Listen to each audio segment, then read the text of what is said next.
massive thank you for the platform that they've given me here today. Katie's project, for me, was born out of a tragic loss that we suffered as a family. My younger sister passed away. So that's my name. That's how it's spelled, I mean. So my younger sister Catherine, she was the 5th homeless person down in the streets of Belfast at the start of 2016. She was 33 years of age and homeless for 11 consecutive months. Fondly known, dear friends and family, as Katie, and she was a mother, she was a daughter, she was a sister, and she was just a massive part of our family. And while I will tell you about Catherine and her journey, I would love you to have a look at Katie's project, which is the initiative I developed on the back of the loss of Catherine.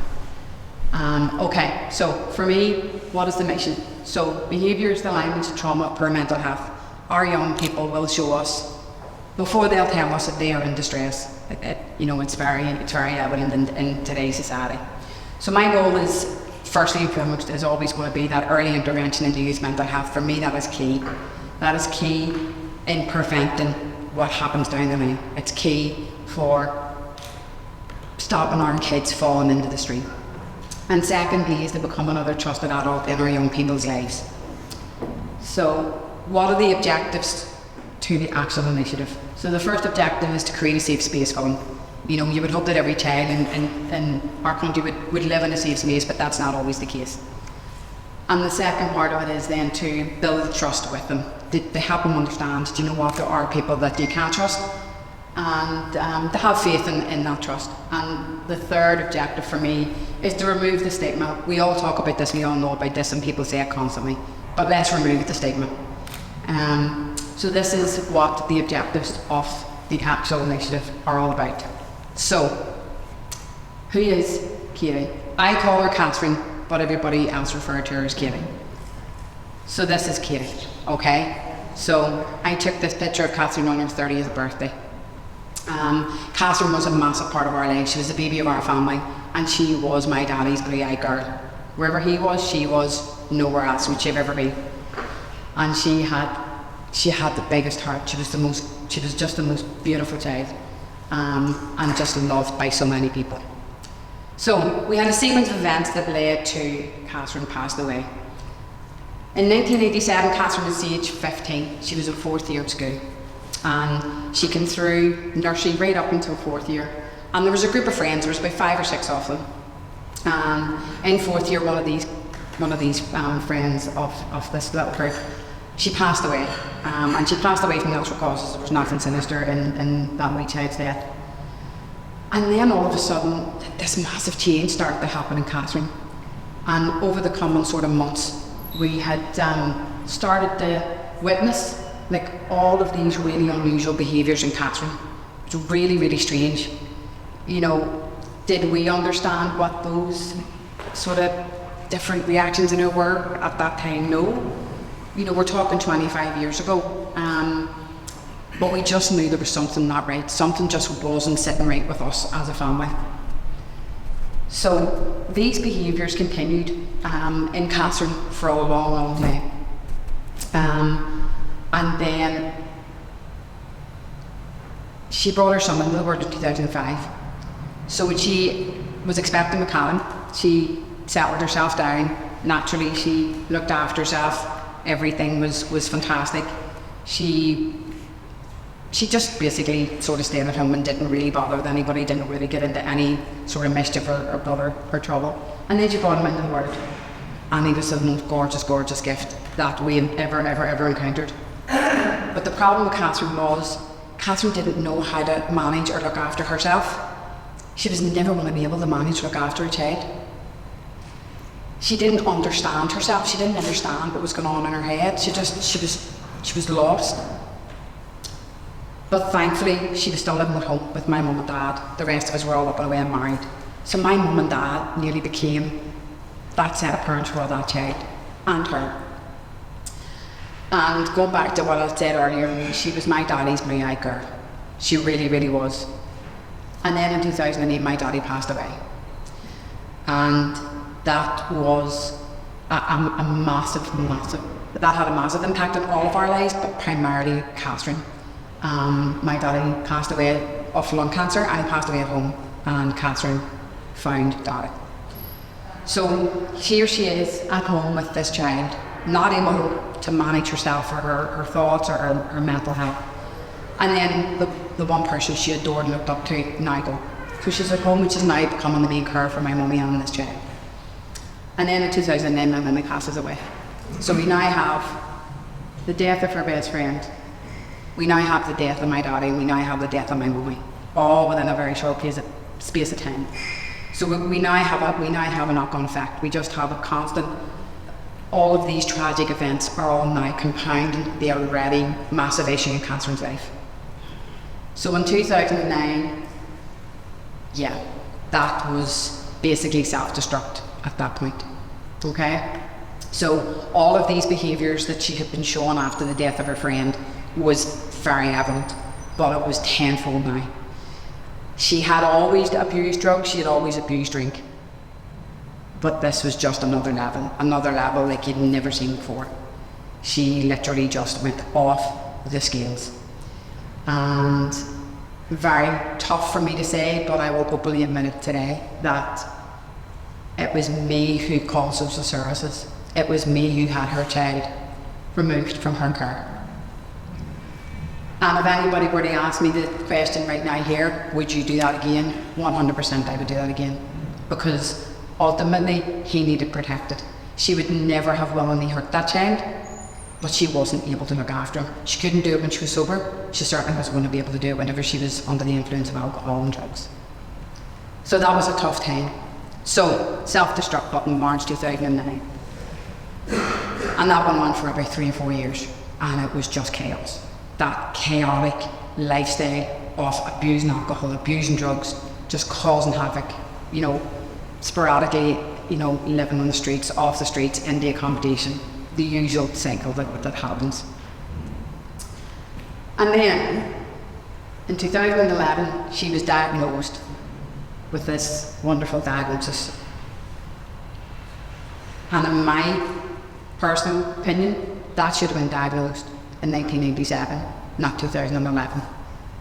So she's got from 1997 all the way through to here, actually thinking, there's actually something really bad going on with me, and you as boys are just putting me out of my misery because I don't know what to do with myself, I don't know how to cope with myself. And all along, no one took a step back. No one recognised these behaviours. No one decided to say, hang on a second, let's just stop. Look at this kid. What is going on? So what society done as a whole, society labelled her the bad kid. So our Catherine became that label. And that wasn't fair. That wasn't fair on her, and it wasn't fair on us as a family, but it wasn't fair on her son. Because if that had been, if her mental health issues had been identified, managed and treated at an early age, we would be in a very different situation. I probably wouldn't even be standing here talking to you because I have no doubt in my mind my sister would still be alive. And I mean that wholeheartedly. So, in 2013, after 4 massive years from my mum died, she sort of started to turn it around. I don't really know what happened. I genuinely don't understand what happened. She must have just had a wee light bulb moment and thought, I can't do this anymore, I'm exhausted. I'm just exhausted. So she started to engage with services. She started to engage with addiction. She started to engage with mental health. Social services were letting her have supervised visits with her child. It was just a lovely scenario. It was very welcomed by us, and more importantly by her son. And this is what happens whenever Catherine was engaging. She started to come to the gym with me, she started to work out, she started to really religiously take her meds, and we never ever estranged her out of our lives. That's not what we done. What we did do was we protected our children from her. We didn't allow our kids to see Catherine in that chaotic lifestyle. That just would never have been right. But we integrated her back into their lives, and it was lovely. It was really, really nice. And I'm glad I had that opportunity to do that with her. It was really, really good. So, at this point here, I kind of just started to see a wee bit of a shift in her, and I wasn't comfortable with it, and I didn't really know where it was going. But unbeknown to us, she knew that this day was coming, but we didn't, because we weren't important enough to be in those conversations apparently. So I want you to focus on the 19th of March. Okay, so the 19th of March 2015, she was made to place her son in the permanent adoption. Okay? Yeah. So at that point, social services took away her will to live, her will to continue to breathe. They just stripped it from her. They stripped it from her. Do I agree with that decision? Absolutely not. I don't. I don't. I think what they should have done was they should have just continued to allow her, which she was engaging, and she was provingly engaged, to continue to have that child in her life. But that decision was made by them. Okay, so the next slide that I'm going to show you is actually quite graphic, but I think it's right for the environment. But I will respectfully ask that no one takes any photos of it, because I don't want to risk it getting out into the public to protect her son if he ever was to see it. So on the 15th of March 2015, Catherine hit that massive self-destruct button. And this is what we're left with. So this life with addiction on the streets for Catherine, this is what it looked like. And that's only a very small part of it. A very, very small part of it. And I look at all of these photographs, but it's this one here that I concentrate on. It's this one here. Because that's just despair. Without saying anything, that's her just screaming for help. Just help me. That's all that kid wanted. Just help me. And on the 19th of March 2016, she took her last breath. 12 months to the day that social services made her send her child over. And she passed away in a stinking doorway in the capital city. How is that? How is that right? How is that allowed to happen?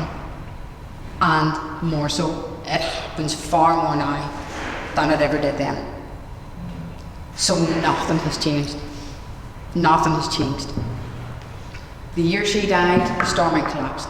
And Stormont collapsed for 3 years. You know, we're 8 years on almost, and Stormont has collapsed again.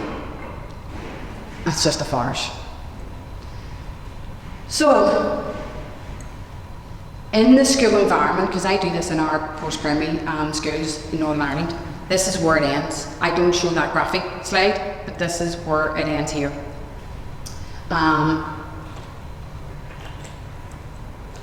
But this is the ultimate price that Catherine paid because she had a mental health issue. That is the price that that child had to pay. We lost Catherine because, yeah. Sorry, I'm getting a bit emotional. So yeah, it's a tough one for me. It's a tough one for our family. So why do I do this and who do I engage with? So I engage with these guys. Yeah, there's an accommodation up there called Catherine House. So Catherine House is a house that's funded solely by the Hood, executive ran by the Welcome Organisation. And it opened on the 19th of March this year, on her 7th anniversary. And it is a full-time accommodation for 10 of our most complex needed women in Northern Ireland. It is a tremendous service, tremendous service. It's not a hostel and it's not a crash house. It's full-time, lived-in, supported housing. And I work there on a Monday night. And guys, honestly, it's just fabulous. So we need about another 20 of them in Northern Ireland. So if you can find any funding anywhere in this room today, I would be much appreciated. And again, about a year ago, about 18 months ago, Katie's project was born 18 months ago, and I started to work with the guys in the People's Kitchen. We worked on the Enough is Enough campaign, and more recently, the Empty Shoes Lost Life campaign. Yeah, I don't even know what to say to these guys. These really are, honestly.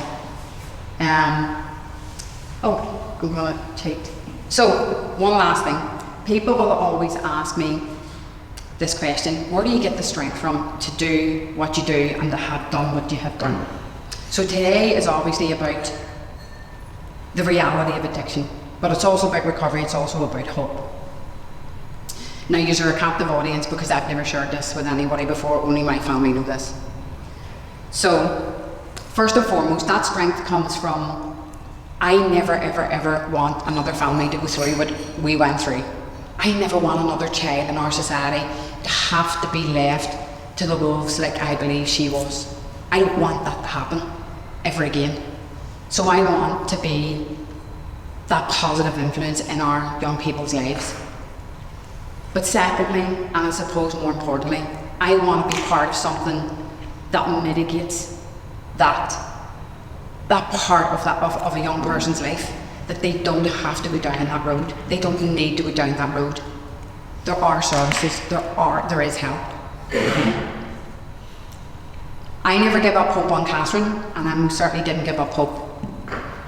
This next slide is probably a bit shocking too, so I will give you a warning, I should put it in here. So I want you to meet my older sister Paula. That's Paula on the 21st of July, sorry, the 8th of July 2021, day 4 under the palliative care team in the Ulster Hospital. Yeah, so not once, almost twice, I've now lost someone with addiction. I won't go into this today, it's not the platform of work. So, for me, this is what recovery and hope looks like. And this is Paula on the 9th of July 2023. Rehabilitation and recovery is possible. God spurs her. She'd be 24 months sober on the 14th of December. And that right there is why each and every person who needs the services of the People's Kitchen and all the other voluntary organisations and all of our MLAs and all of our, different organisations and agencies that need to come together, this is what can be accomplished. Because we can make a difference, and we need to make a difference, and we need to step in, and we need to help all of these people. Thanks for listening.